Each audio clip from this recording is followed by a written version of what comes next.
Welcome to This Is Not About Your Body, where we talk about all the real shit body image issues are actually about, because they're never just about the way you look. I am your host, Jessie Nealand, and today I have with me Amy Gartenberg, who is a queer identifying psychotherapist and therapeutic coach. And we connected over Instagram about all things gender, queerness, anti-diet work, and embodiment. So I'm really excited to have her on here. Welcome, Amy. Thank you. Thanks so much for having me. I'm so excited to be here. So I'm going to have you start with the basics and tell me a little bit about your own story and kind of how you came to do what you do now. Yeah. So I'm a therapist and coach. I'm located in Nashville, Tennessee right now. And in terms of my own story and kind of what led me here is I really think so much of my healing started when I started to really get serious about intuitive eating and looking at the way I was using movement, and started to heal that relationship with my body, essentially. And when I did that work, at the time I was living out in California. I was dating a guy that I had been dating for a long time.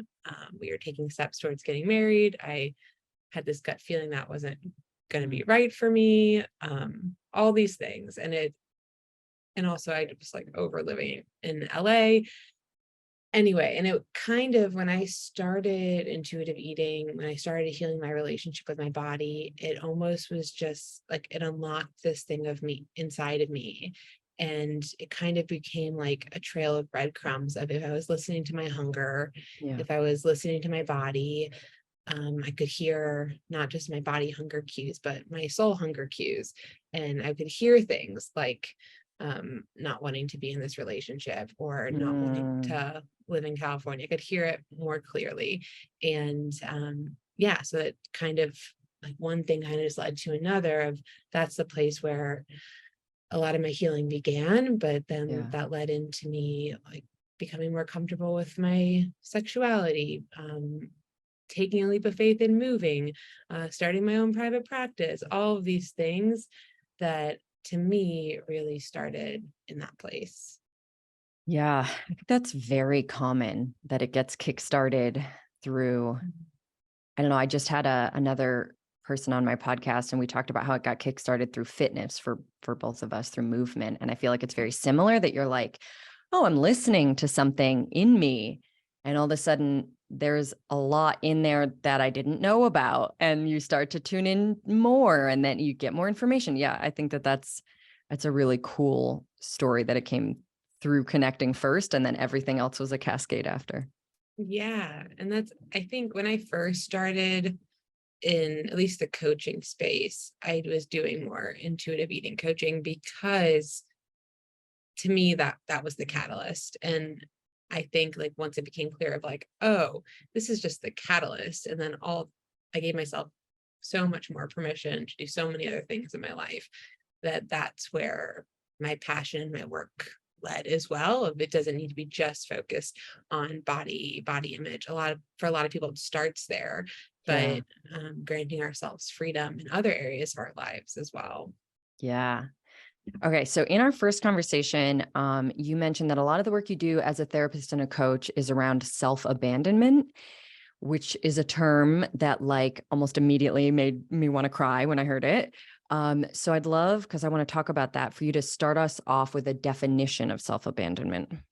Yeah. So self-abandonment, the way I define it in my work, is when we consistently prioritize the needs, values, and desires of other people over our own, to the point where it's hard to even hear our own interests, connect with our own internal voices, because we've been prioritizing what the world wants from us or what a partner wants from us, etc., for so long that there's just that disconnection with ourselves. And correct me if I'm wrong, but it sounds like it's very adjacent, or I could see some confusion around like caring about other people and just being like a good partner and friend and all those things versus self-abandonment. So what I hear in this is it's like the default, or maybe it's done unconsciously rather than like intentionally. Like, how would you define the difference between just showing up for people and being a good person and friend and partner and actual self-abandonment? I love that question. I mean, that's so real because the people that are generally really attracted to my kind of work are people that are really empathetic and like love giving and Yeah. and want to show up in that way. And I think there's some kind of boundary that happens where it's like you give until you've given yourself away. And I think part of it is getting clear on where is that boundary. um Yeah. yeah. Ooh, that's super interesting. I like that. Okay, Mhm. so give me some examples in like how you see self-abandonment showing up in clients or in yourself. Like what does it look like or what can it look like? Oh, it can look all sorts of ways. I'm going to give you different examples because as we talked about before, in my mind, there there are a few different reasons people tend to self-abandon. So because of that, it can look different ways. So one way people can self-abandon is just like even if they have a knowing, let's say they have a knowing over like this is not the partnership for me. I don't want to be dating this person. It can be a really quiet knowing, just something feels off. I've been in this a long time, or I've been in it a short amount of time. And it's like, you don't want to listen to that. Like, it's just like, no, that would be so hard to do that, to change that. I'm just going to abandon that need or desire. Mm, And that can be because it's really hard and scary to do that. It could be coming from external pressures. Sometimes it's tied into privilege as well. Like if you're dependent on that person financially, sure. right? There's a lot that comes up around making that sort of change. So it can be something like that, where it's like a very concrete, I want to make this change. I'm not going to listen to myself about this change. I see that quite often.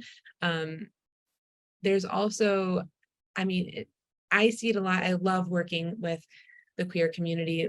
That's my community. And a lot of times in someone's like initial sort of coming out journey, it can happen there. It can be like a suppression of even knowing your own sexuality or your Mm, own gender identity. And then maybe you have the knowing, but you're not ready to share yeah. it with people. And again, it's like, it's so super nuanced. And I really invite people to have a lot of compassion for themselves in this work because of the privilege. It's Yeah. like if you are going, depending on where you live, depending on your family system, all of those things, if you come out as some beautiful flavor of queer or gender expansive, you might lose some of that privilege that you have, whether with your family or within the culture that you're living in. So it can look so many different ways. Yeah. And regardless of the way that it looks, I always invite people to have a lot of compassion for themselves because there's a reason that you're self-abandoning. Like Yeah. it makes sense. We do it for a reason. I love that. I know that in my experience, I would often have a conscious-ish Mhm. sense that I was self-abandoning. Like, I don't think I want to be with this person anymore, but I can't think that. I can't think about that. And then a lot of it would be back and forth between my brain and my heart. Like my brain would be like, you dummy. Of course you do. Like, look at all these facts on paper. And my Mhm. heart would be like, yeah, I guess, like it would be a little bit like I would try really hard not to think about it, but there would be some knowing under some circumstances. And then there's other times where I think looking back, I had no conscious clue until I suddenly did. So Mhm. experience, do you think that it is like self-abandonment covers that whole wide range, or is it only once some part of you knows and you're like pushing that part of you down or talking back to it? Mhm. Oh, I think it's both. Mm, I think we self-abandon on an unconscious level all the time because of like our conditioning and our programming.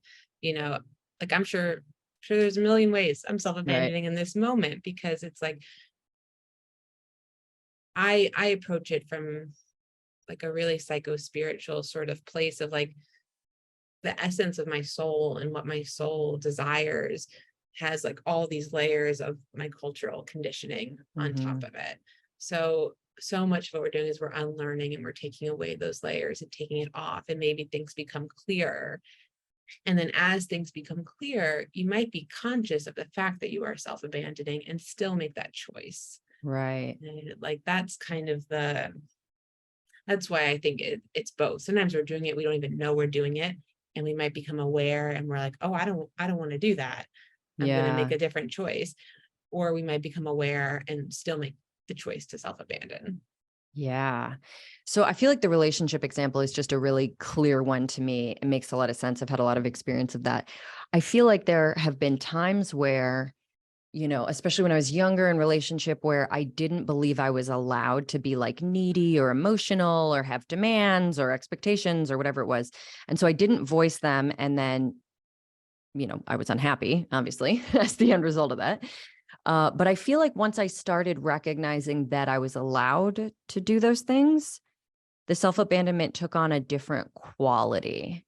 Because then it was like sort of accompanied with maybe shame or guilt, because I was like, I'm not getting my needs met, even though I'm asking for them. Why am I staying? Like totally different experiences, I think. But I can see absolutely how both of them were fundamentally me abandoning me. Mm-hmm, mm-hmm. Yeah, I mean, I think when you're in that place of like not knowing, I believe there's still a small part of us that knows. Yeah, maybe. Like maybe even if it's like unconscious, Hmm. I believe that there is a part of us that knows.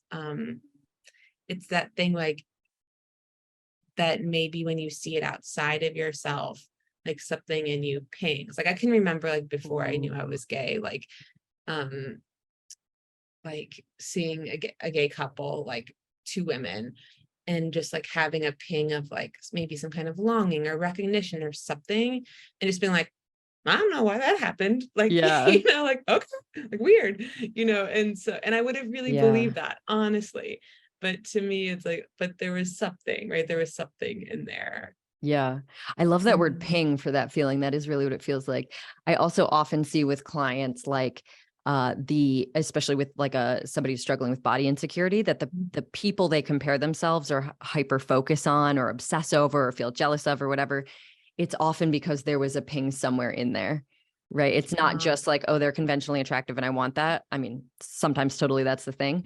But a lot of times it's like the response to a ping, and then they kind Mhm. of shuffle that into, I know for me, I mean, I've always been bisexual, but before I knew any of that, it's like the ones I would be most jealous of and like go down little stalky rabbit holes on Instagram being like, like who does she think she is looking so hot? Like I would have all these Uh-huh. things that I was like, oh, I'm just jealous because I want to look like that.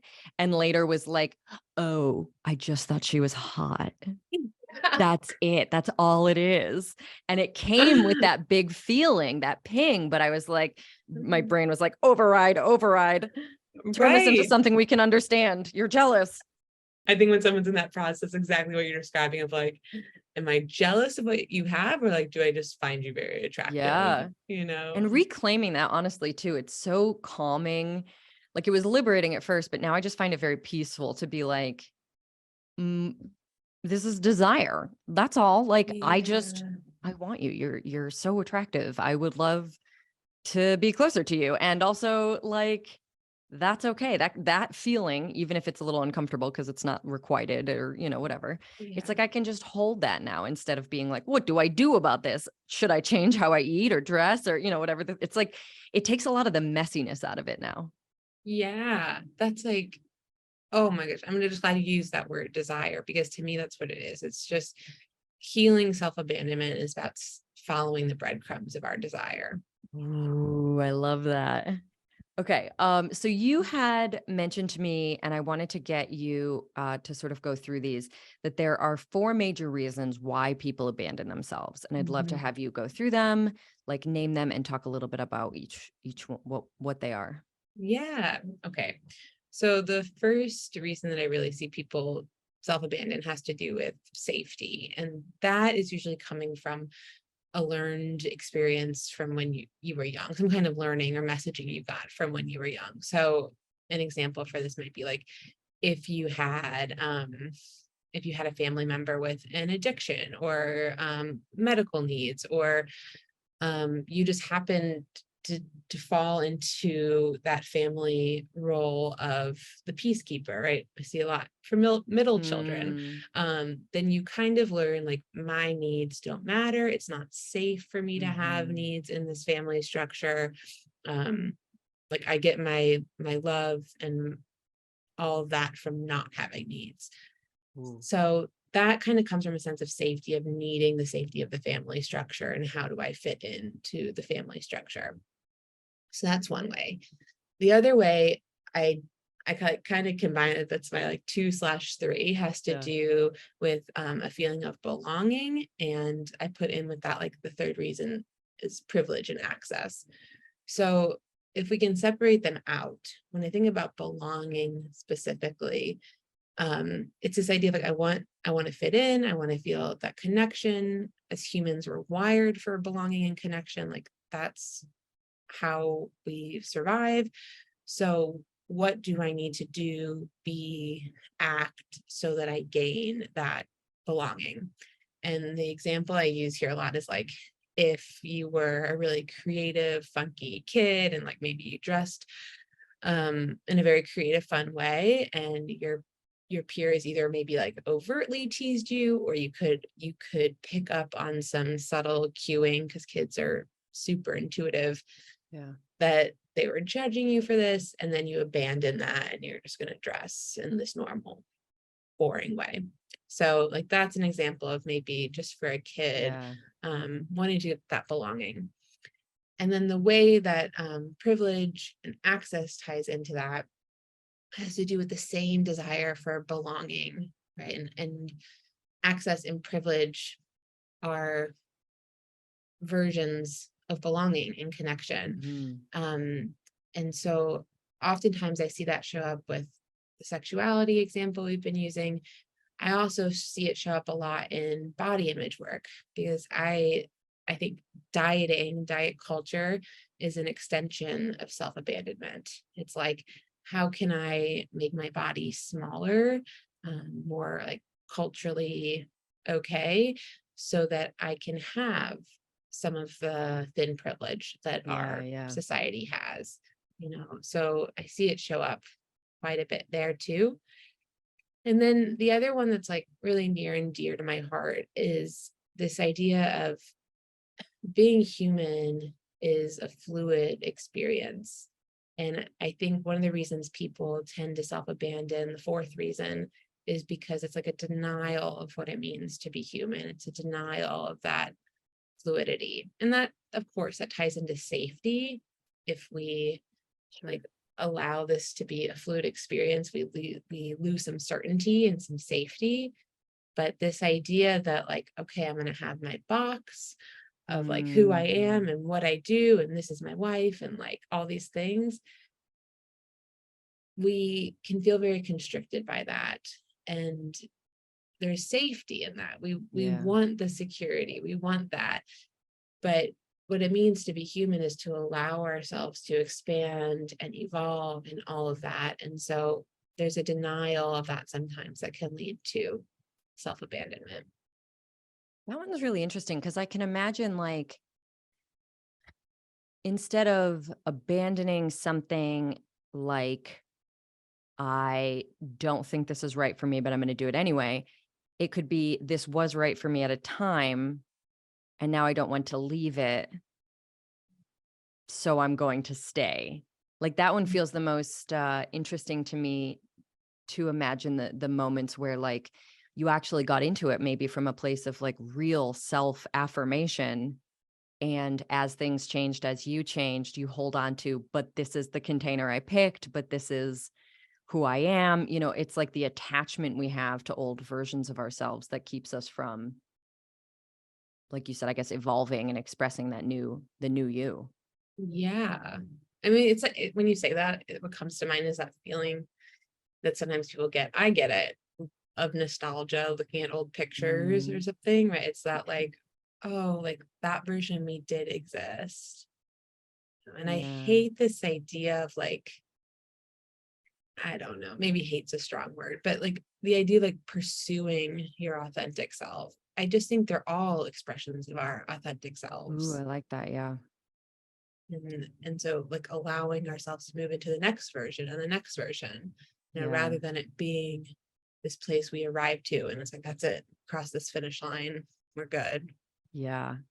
Okay. So for people listening, that was safety, Mhm. connection and belonging, access and privilege. And the last one is rejecting the flowy evolution of time and life. Yeah, like Okay. resistance to fluidity. Yeah. I'm still working on that one. I've also heard you Uh, describe that one as grief, which I think is definitely wrapped up in that experience, but also a little bit separate, right? Like grief is the work required to mhm, stop resisting that. mhm. Yeah, it's like you don't want to let yourself go through that grief. Mhm. I mean, that's like the some of the initial stages of grief is like the bargaining and the Right. denial.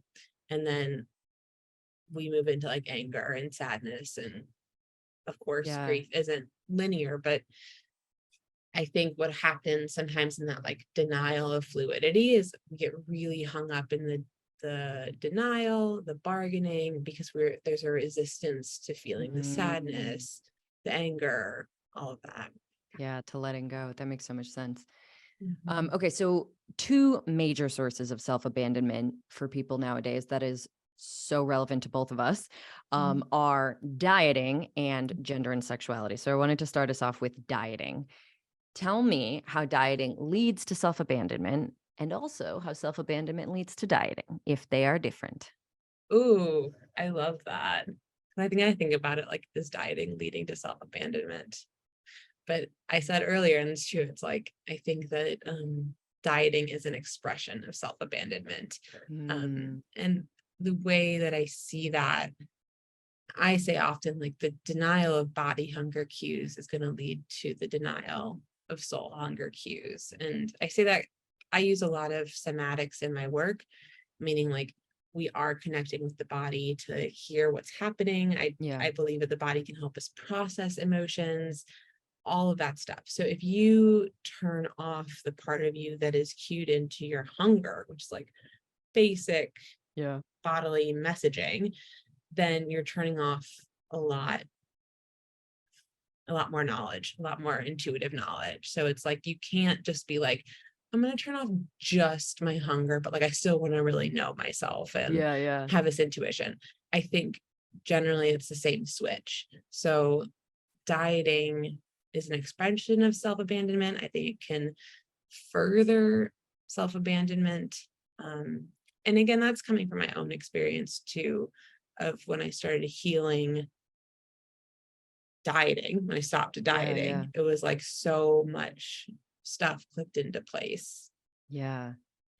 It kind of supports self-abandonment. It's like sort of a weird way to put it, but like if your intention is to abandon yourself, dieting is only going to help you. Yeah. You know, like Yeah. if you have shit you want kept out of your head because you don't want to hear it and you don't want to know it, dieting is going to effectively allow you to repress that easier. Yeah. And like we had spoken about, it's like you get that choice. You get that choice, Right. like Yeah, totally. I think that's very aligned with like your work and your messaging of like you have total bodily autonomy. And I tell that to people all the time. It's like it's not what I think, it's what you think. But like can we separate out like what you want versus like all this cultural conditioning? Like can we get clear on Yeah. actually what feels good to you? And again, like there's so much privilege wrapped in this conversation because if you're someone whose body size limits access to certain things, right, then it's like Yeah. there's an element of like fuck you, like don't tell me not to change this, because who are you to tell anyone else that they shouldn't pursue the privilege that they want? And obviously the bigger issue is cultural. It's not that anything is wrong with this Right. person's body. It's a bigger cultural issue.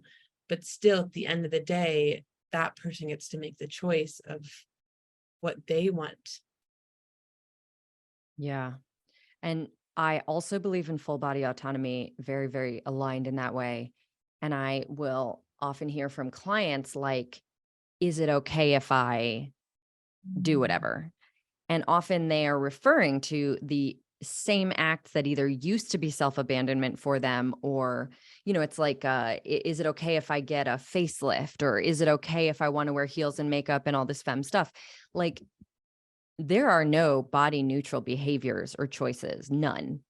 There is only the work of stripping those behaviors and choices of the power and meaning that you have placed on them, Mhm. so that it's not like, okay, I'm gonna get a facelift because that will make me a better person and more worthy of love. It's, I'm gonna get a facelift because I want this career to last a long time, and I know that I work in an environment where that will benefit me.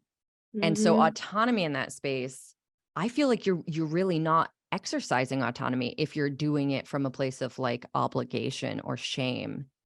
So Yeah. autonomy is what we want everyone to have, and then what you do with that is like literally whatever you want. Yeah. It's like I wish for everyone that like you make choices. It's the breadcrumbs of desire thing. Like you follow your desire. And I think it's really important to have an awareness around like why we're making the decisions that we're making, you Yeah. know. Because that gives people, it's like having informed consent, right? It's like you, at that point, you are able to make an informed decision.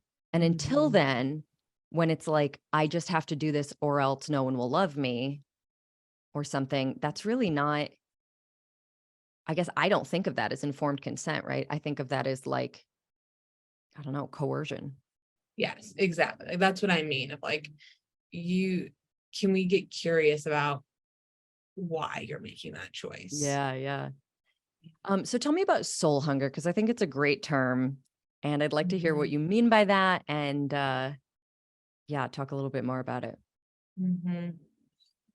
I mean, your desire, that's what I mean. I mean, like, if everything was neutral, there wasn't like things that had more privilege or less privilege in this world, if nothing was viewed as good or bad, like, what do you want? What do you genuinely want?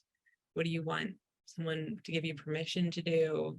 You know, that's what I mean. And again, if I approach it from that psycho-spiritual sort of lens of, I believe like there's an essence to all of us and we have all this conditioning layered upon it. So to me, soul hunger has to do with the pure desire that is in that essence of who you are.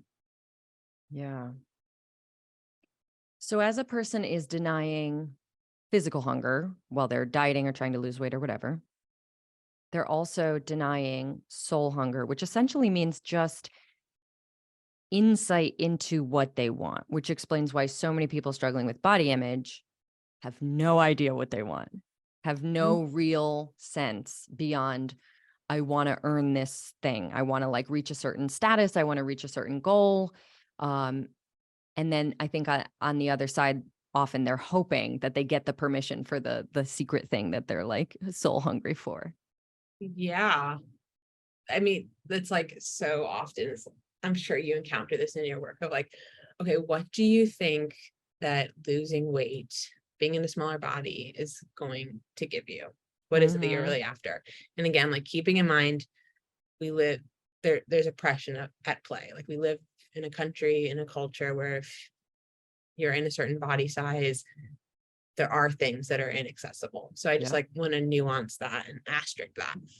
And oftentimes people that are in bodies where they're still going to have all this access, they have a story tied in to what they believe a smaller body is going to get them. Yeah, absolutely. Right. And it's so interesting sometimes to even like ask, especially with a new client, if I ask, what do you hope or imagine or expect would be different in your life on the other side of having this body that you want? It's often really, really hard to put into words. And I think this is exactly why, because they are focused on the journey to get permission and not focused on what that permission is for. And so it's very easy to get led astray in all that. There's a lot of like, little exits you take on that journey. And you can Mhm. get really, really wrapped up in the details. But ultimately, I'd say a lot of folks who struggle in this way really don't have a good grip on what they're hoping for because that's not really been invited in themselves as a conversation. Like, Yeah. what do you want on the other side? What do you crave? What do you need? Yeah. And usually like that's what's tied into what they think weight loss is going to get them. Like Mhm. when I lose weight, like I'm going to fall in love. I'm going Yeah. to be able to wear this thing.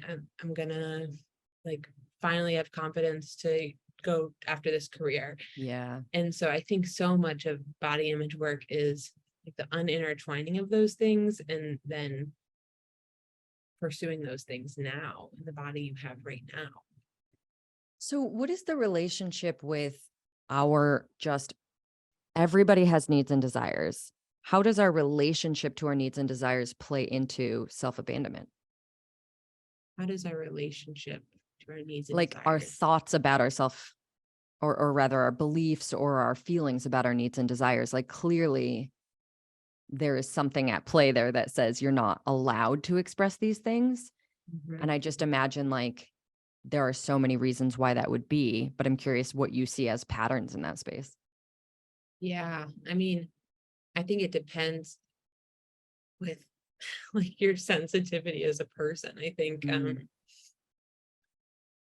I think highly intuitive people are more prone to eating disorders, disordered eating, falling into diets, yeah. um, because generally they've picked up on something isn't okay. It's not okay for me to exist as the way that I am. Um, and so, yeah, again, I think I said earlier, like I think the kids are just highly intuitive and we pick up on a lot of messaging, whether it's Yeah. overt or subtle, around what's okay and what's not okay.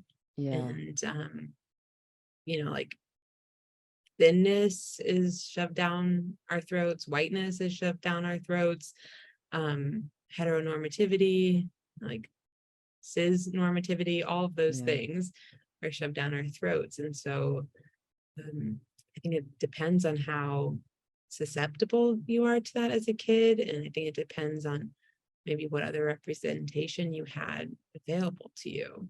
Totally.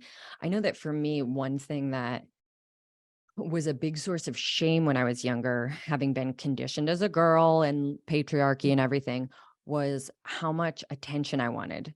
And I was like a second kid, my brother's 18 months above me. So I feel like I had like an endless pit kind of feeling like Mhm. for attention.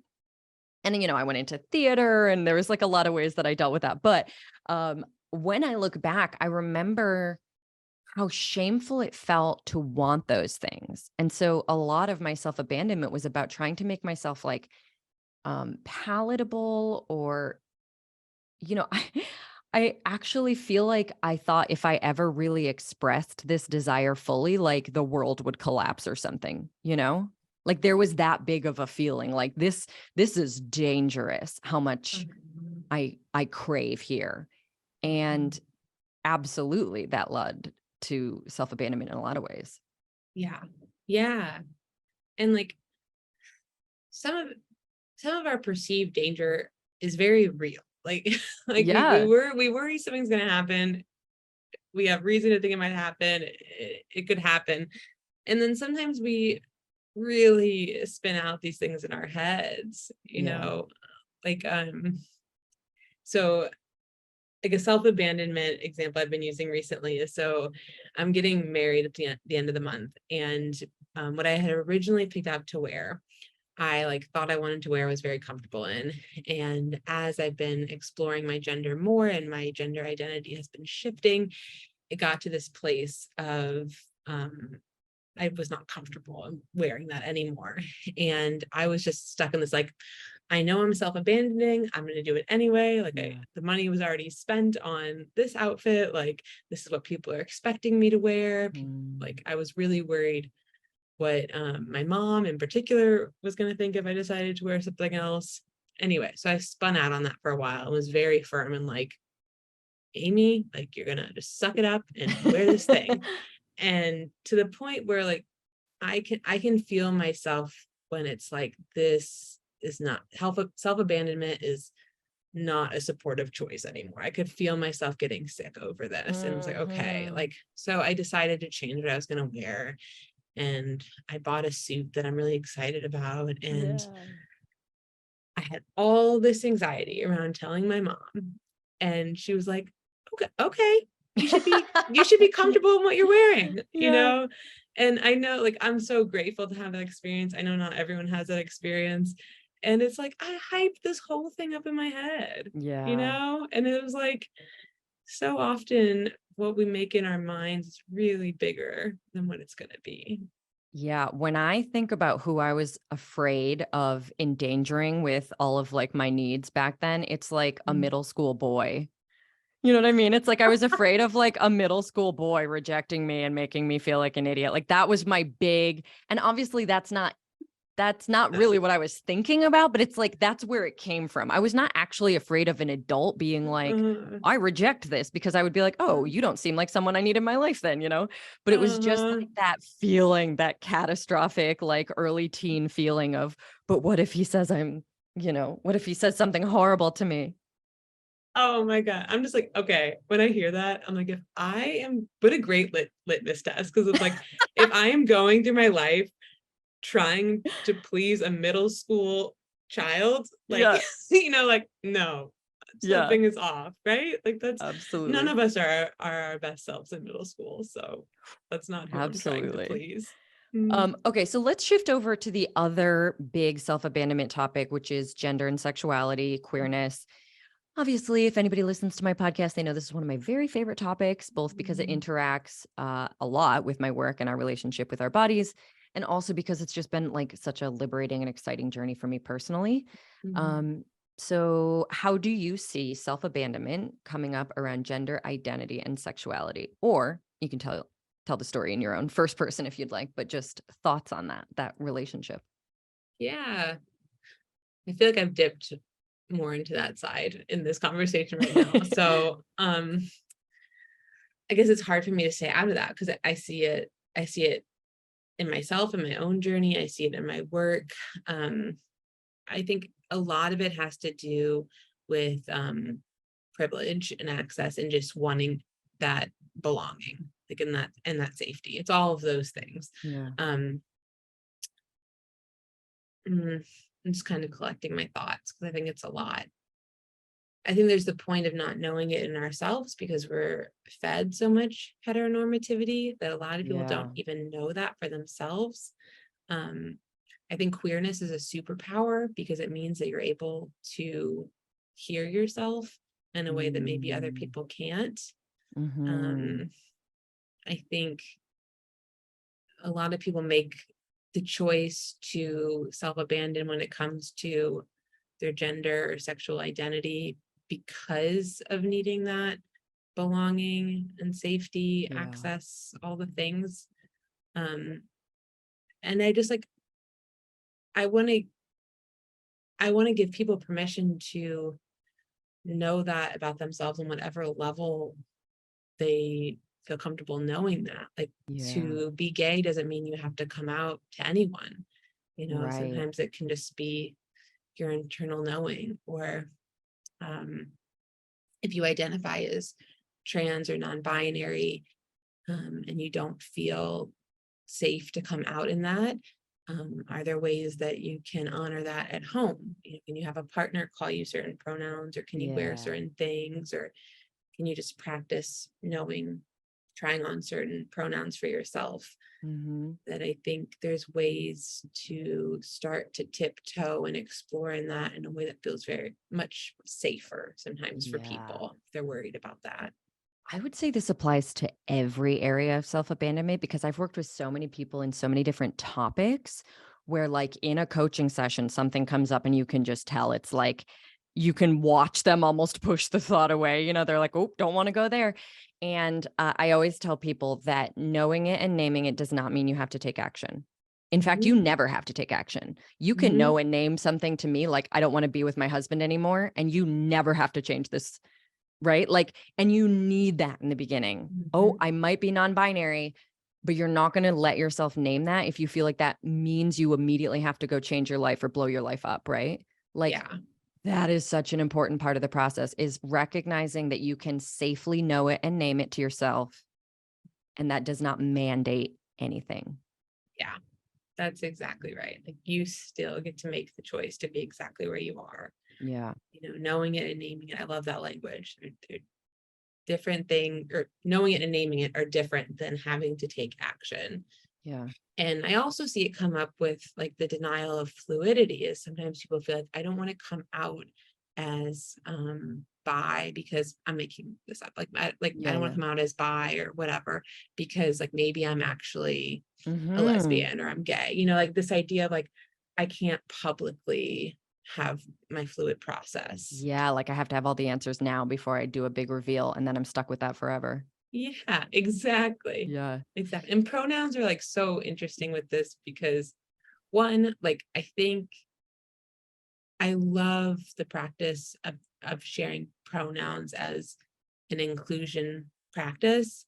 And like I always want to give people permission not to share your pronouns. Like maybe you don't feel comfortable. Maybe if like the pronouns that you're supposed to share feel dishonest and you don't want to be dishonest, like you don't have to do that. Yeah. Like Yeah. I think if you feel safe and comfortable to, like, beautiful, and you don't have to, Yeah. and they get to change. Mhm. So you mentioned a lot about privilege. So I'm curious, in your own journey with gender and queerness, was privilege and access like one of the main reasons that you did not, or that you were Mm, sort of self-abandoning in that place? Like, is that something that resonates for you personally? I think for me, it had more to do with like belonging. Like I was Mm, worried just like about feeling like I didn't belong in my family, or like they would have opinions or thoughts on it. I think the reason privilege is like so big in my mind is just like I live in Tennessee, and there's just a lot ah, of, and just in general, especially in yeah. Tennessee right now, there's a lot of really hateful legislation Mhm. happening, and so I feel this deep sensitivity around it, because it's like I think it's easy to slip into the narrative of like be your authentic self, like all this stuff, and it's like, Right. well, what what is someone afraid that's going to cost them? Mhm. And can we be really sensitive around that? And I think Yeah. that shows up in body image work too. It's like, like, are we talking about body image right now, or are we talking about oppression? Mhm. Because you can heal the way you feel about your body, and you might still be living in a system that is hateful towards your body. 100%. And vice versa. You can become an activist and fight for justice for people with bodies like yours and still not like it. Like these things, Mm-hmm. how you feel about your own body and your relationship to the oppression, like not that they're unrelated, but they really are two completely different things. Mm-hmm. So I'm asking that because yeah, I mean, I think people maybe more like center, I don't want to say Republican, but I think maybe more center veering towards Republican people would be shocked to hear this in some way, because I think there Mm-hmm. is a perception that like we woo woo leftists or whatever, that we're like, everybody be yourselves. And like, you know what I mean? Like there's, and even within like, honestly, coaching communities and that kind of space, there is that message of like be yourself at all costs, and it really doesn't consider the nuance of the situation. It doesn't consider layers of privilege and oppression and intersecting identities. Like it really doesn't. And I think it's so almost like it shouldn't be, but it's almost revolutionary to say like you don't have to be your authentic self, and there's nothing shameful about that either, Mm-hmm. Mm-hmm. because sometimes that's just practical Mm-hmm. or Mm-hmm. safe. Yeah. And it's like, I mean, I know you're getting it. I hope your audience is getting it. Is like that, like I don't Yeah. want to like force anybody into a box they don't want to be in. Like, of Course, course, yeah. I want to live in a world where everyone feels safe enough to be their Mhm. most authentic self, always. And I think if someone does not feel safe to do that, that's really important to acknowledge. Yeah. And are there ways that we can play where you do feel safe? Are there Yeah. people you feel safe coming out to or trying different things on with? Yeah. I think that's why if you hold any marginalized identity, it's so nourishing to be in community with people that share that identity. Yeah, absolutely. So for me personally, it was extremely scary and stressful to come out as queer, trans, and non-binary, and to change my pronouns first to she/they and then to they/them. And it really wasn't like I was afraid of violence or discrimination or anything. It really wasn't about privilege. Honestly, it was like I didn't want to be quote unquote difficult. Like I I felt like on some level to make everyone in my life do all of this extra labor of like learning what it all means and reprocessing their understanding of me and, remembering new pronouns, that it was like, I think I was afraid if I made people do that, they would just decide I wasn't worth it. Like, I think it was about abandonment in that space, like fear of abandonment from others versus from myself. And obviously we can call that shame, right? Like that feeling of this part of who I am, this authentic part of who I am that I'm getting to know would cost me relationships and connection and belonging in a way that isn't privileged based, but is very much like super scary, shamey based. Yeah. I think that that's like the desire for belonging and connection. I mean, like that's the feeling of like, if I do this thing, am I going to lose belonging and connection? Yeah. I think the same was true for me. Yeah. Like yeah, that's a big part of that was a big part of my fear is, am Yeah. I going to lose belonging and connection? Even like with the decision around what I was going to wear for my wedding, it's a similar thing of I like, get that. are people going to be mad at me? Like, what are they going to think? Like, I wasn't going to lose any privilege because of that. I was going to Yeah. maybe like you said, like quote unquote, be difficult, right? Yeah. And I was worried what people would think. So, what would you say the relationship between shame and self abandonment is? Are they always linked? Like relationship between shame and self-abandonment. I guess they don't have to always be linked because you could make a conscious choice without feeling shame to Mm-hmm. self abandon. Mm-hmm. I mean, I'm just thinking about that. I think about the Brene Brown stuff around like shame exists in the dark, right? And Yeah. I'm not I'm not a huge Brene Brown person. I don't focus a lot of my work in shame either. But I do think there's truth to that around we hold these things. I think shame has to do a lot with like the stories that we make up internally around why this Yeah. thing is bad or wrong or difficult. And then when we share it, the shame can dissipate because it can only exist as a secret. Yeah. So, being met with belonging, acceptance, whatever, empathy, when you share something that you were so sure you were going to be abandoned for, obviously that releases shame. And I feel like a lot of self abandonment healing work looks very similar. Yes. Like I was way more stressed out before I came out to people than after, like Yes. it wasn't so much what happened, it was the leading up to it. Yes. That's exactly right. Like Yeah. that's the shame, that's the secrecy, Yeah. of like what's happening inside. And then when we tell someone where we feel that acceptance and belonging, it's like, oh, that shame can't exist in that Yeah. space. And I wasn't always met with acceptance and belonging. Some of it was, not great, but like I definitely feel that it wasn't shamey anymore. At that point, I was just mad at whoever was like handling it Yeah. badly. It had a totally Yeah. different feel. Um, okay, so we've covered a lot about self-abandonment. I would like to hear your thoughts on the opposite of self-abandonment. What is the opposite? I think living in alignment with your desires. Again, I'm going to stay away from that, like pursuing our authentic selves, but I think like being present, being embodied and connected with your desires. Yeah. Yeah, I totally hear where you're coming from with the word authenticity here. And also, like, I can't think of a much better word for it. I You kind of wish know, there was, to I be know. like, well, what is that? It's authenticity, but what else can we call it? Um, Yeah.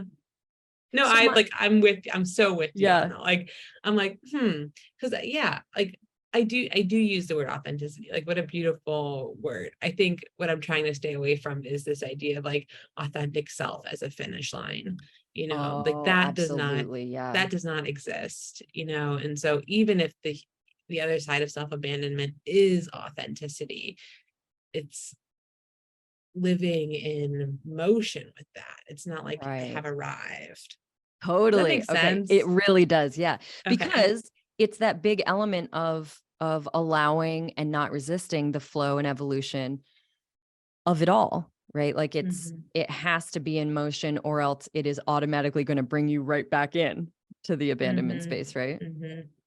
Yeah, like I might have shared this story with you. I had this story about myself, like, for a long time, that I was really this flighty, like, non-committal person, and, I had this moment with a friend, where I realized, like, that was, like, some bullshit I had been telling myself for a long time, and what she really helped reflect back to me, she was like, I think you just have a deep commitment to your authenticity, and that's not flighty. Like, that's a Mm. different flavor of commitment, you Oh, know. yeah. So it's like you It, change your mind maybe more than most people do because they feel like they're not allowed to. And you're like, but yeah, it changed. yeah. Yeah, I love that. I think I Yeah. feel similarly actually. Yeah.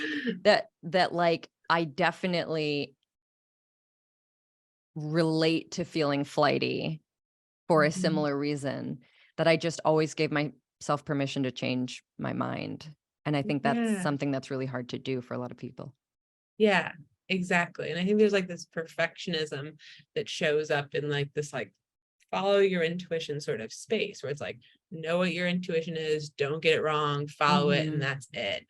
Whereas, like, giving yourself permission to change your mind, I mean, that's what a beautiful gift to Yeah, yourself. totally.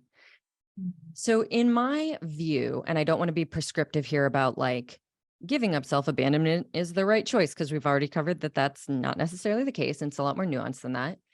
But if someone were attempting to exit self-abandonment in a particular area, my feeling is that there are two big stages to that. The first one is the knowing.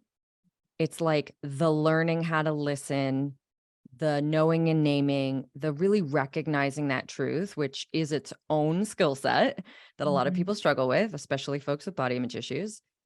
And then the second piece is bringing that out into the world, expressing it. Mhm. Mhm. And I'm curious, like in your experience with clients or wherever, like which is harder? Do you see this being? Mm. I mean, I think, certainly depends on the person. Yeah. Um, I personally can sit with a knowing for a long time before I share Mm. it. I think it depends on the person, but I think all those fears that we named are the reasons that people tend to self-abandon. Yeah. Um, those fears come forward more when we're talking about action with that. Um, Right. So courage is probably the biggest tool that I use with clients when taking that second step, like mhm, calling upon courage over comfort in order to take your knowing into the world. But in terms of just getting to know it in the first place, I think it's a lot more complex. And I know like embodiment work and everything that entails, learning how to listen to the body, learning how to tune into the sensations and wisdom in your body, learning how to listen to your soul hunger and your needs mhm, and all those things. I feel like that requires kind of an arsenal of tools, whereas the mhm, second one, it might take some game planning, mhm. but ultimately it's mostly just courage over comfort at that point if you want to take that step. Yeah, that's a really good way to lay it out. It's like it's going to take some tools to get to that knowing, a hundred Yeah. percent. And oftentimes, like, I'm shocked when I ask people the question of like, if if you wanted, what do you want someone to give you permission to do? Right. And I'm shocked with how easily sometimes people have that Yeah. answer. So yes, it requires this arsenal of tools, but also sometimes it's Mm. so readily available. But then it's like, but I can't do that. And then we're back to the arsenal Uh-huh. of tools. Ooh, that's super interesting. Yeah, definitely see that. Mhm. So Mhm. tell me what the point of all this is. If Mhm. someone who is, sort of habitually self-abandoning is sitting Mhm. there listening to this and being like, cool, what do I get on the other side? This sounds really hard and scary. What am I doing it for? What would you say the benefit or the other side looks like? I mean, like your life. Like Say more. I was thinking about that. I know we had talked about that earlier because I loved that question. I'm like, yeah, what is the point of all this?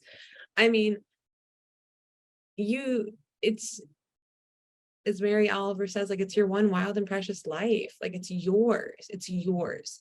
And I think the freedom, the joy, the I don't know, like the true genuine connections that I've gained through doing this work, it's I mean, that's irreplaceable. And you get to, it's the autonomy thing. Like you get to live your life Yeah. however you want to live it.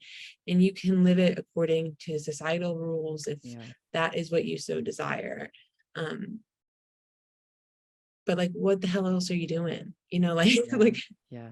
to me, I think again, as my friend was helping me name, like I have such a deep commitment to authenticity of like truly getting to know myself in whatever way that looks. And I just think the freedom that you experience, you can't really describe it. It's one of those Yeah. things you just have to experience.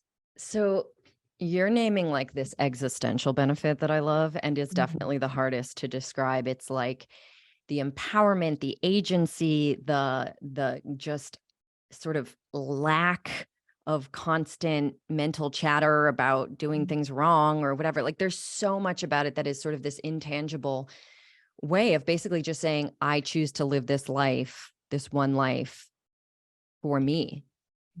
And then there's also the more tangible stuff, which I think is also really like important to recognize, which is like if you are self-abandoning to fit in because you crave connection and belonging, any connection and belonging you're offered is going to be pretty hollow. It's not really going to Yeah. land with you. It's not really going to actually meet the need or scratch the itch for connection or belonging because the person that they're connecting with and praising and loving and choosing isn't you.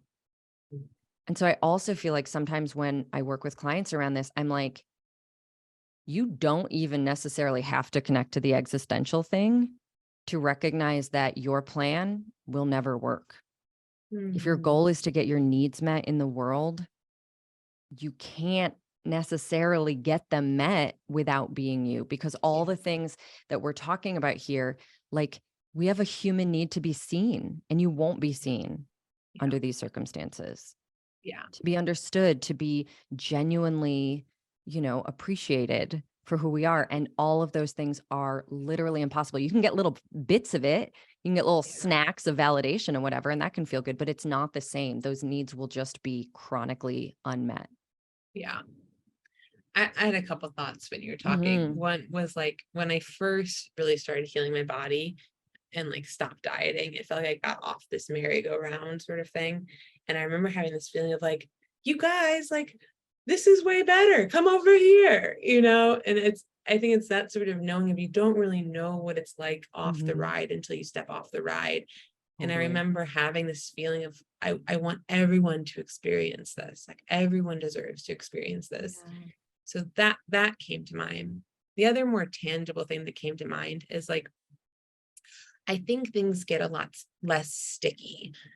I don't Mm. feel the more healing work I've done for myself, the less triggered or hung up on other people's shit I get. Yeah.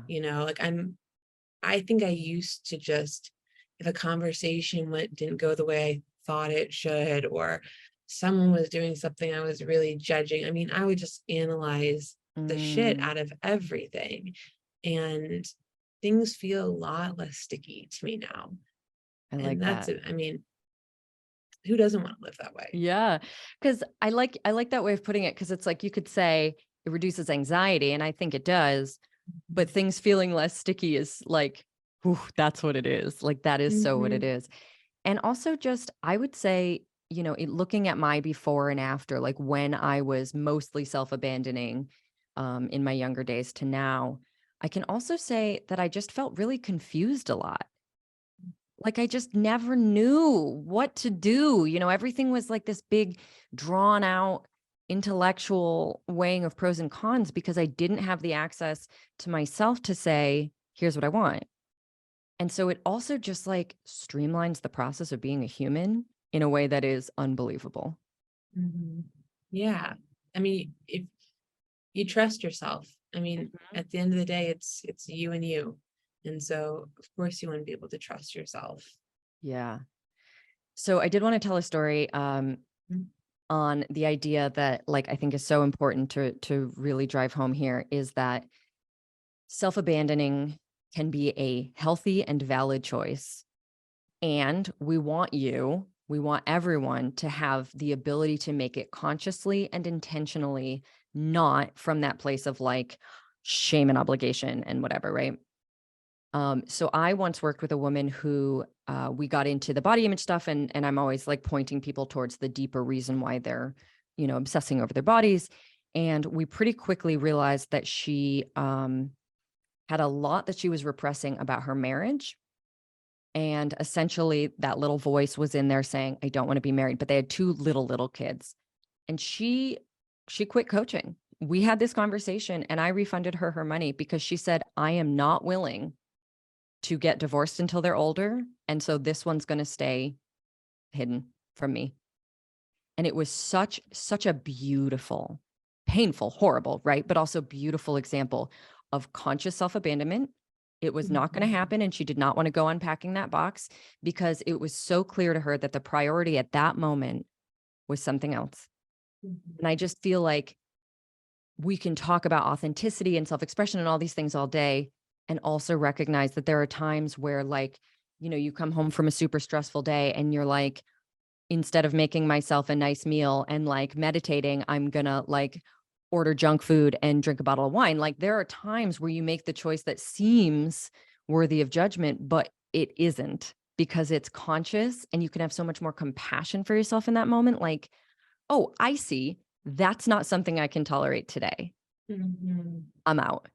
And from that Mm-hmm. place, it's also like all the shame, can't live, all the self-criticism and judgment and feelings of like, what's wrong with me? Why do I make these choices is gone. And you just say, today I choose to self-abandon, and that's okay. Mm-hmm. That's right. Like it can be a choice in a moment, it can be a choice over a period of time. Yeah. Like I'm glad you shared that story of like we're human. Yeah. Like we're human living in a deeply complicated world. And I just the compassion piece is so important. Yeah. So lastly, what do you want the world to know? What do you want the listener to take away from this episode? What do I want listener to take away? I just think I don't know. I don't know. No pressure. Put it into Yeah, put it into a 25 words or sentence. less. uh, like just stop looking outside of yourself for yourself. I think that's Woo! the big, That's the big good. takeaway. All right. Well, I loved Mhm. that. Okay. So before we wrap up, I wanted to hear about the queer somatic therapist-led running group you're doing. Talk about that. Yes. Okay. I'm so excited about this. So, I don't have an official start date, but I think by the time that this episode airs, people will be able to sign up. But I'm leading a running processing group called Queer Souls, but Souls is SOLES, and it is Ooh, for, yes, I know, it's love some it. great wordplay. But it's for people that identify as queer, like allies, we love you. You can sit this one out. Identify as Oh, queer or under the trans or non-binary umbrella. Um, and are curious about running. Maybe they've tried it in the past, but haven't enjoyed it. And they want to use running, really curious, compassionate running as a tool for processing emotions. So the running group is going to have some really gentle programming for people that want to try out running, building up to a 5K or a 3.1 mile run. And then weekly groups to process and unpack emotions and use running as a somatic tool. So I'm pumped. So cool. Is this online or in Nashville? It's virtual. It's virtual. So Oh, okay, everything will be cool. done virtually. That sounds so fun. I love that. Yeah. Awesome. Well, tell everybody where they can find you Yeah. anywhere on the So internets. anywhere on the internet. So my website is just my full name, amygartenberg.com. Same with my Instagram is just at Amy Gartenberg. And those are the places I am. I'm not anywhere else right now. Okay, Mhm. awesome. Well, it has been an absolute pleasure having you here. Thank you so much for joining. Everyone, you know where to find me, jessieneeland.com or at Jessie Neeland on TikTok, Twitter, Facebook, and Instagrams. And thank you so much for listening, and I'll catch you next week.